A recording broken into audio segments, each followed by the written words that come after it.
In today's video, I'm going to teach you how to hide a folder in Google Drive, whether you want to keep your files private or simply declutter someone else's view. This guide will walk you through the process, ensuring only you can see the folder in question. Let's dive right in and get started with these straightforward steps. First, you'll want to open Google Drive by navigating to drive.google.com in your web browser.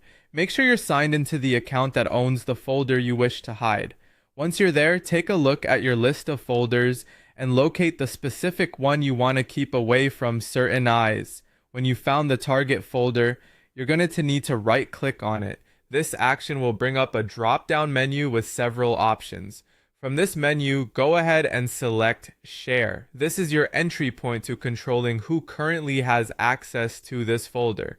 Now you're in the sharing settings. If you've previously shared this folder with others, you might see a list of people who currently have access. It's crucial at this point to decide whose access you want to limit. Identify any users that you wish to prevent from seeing the folder. Once you've decided on who needs to be removed, click on their name. Doing so will allow you to adjust their level of access to the folder. Look for an option that says Remove. By selecting Remove, you take away that user's ability to see the folder entirely. If you'd rather not remove their access altogether, you can choose to change their permission from Editor or Viewer to Remove Access.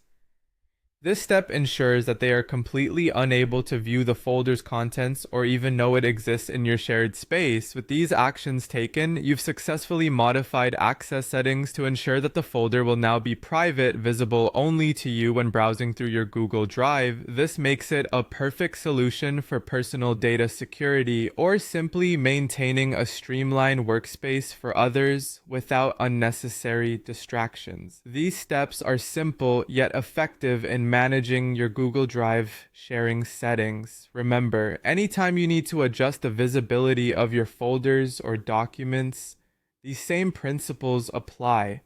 It's a practical way to ensure your digital workspace is organized exactly how you prefer and that sensitive materials are kept confidential. And there you have it. Your folder is now hidden from the people you didn't want to see it. Thank you for following along, and feel free to revisit this guide whenever you need to manage or customize the sharing settings of your Google Drive folders. I hope you found this walkthrough helpful and that it helps you keep your digital life sorted and secure. Until next time, happy organizing!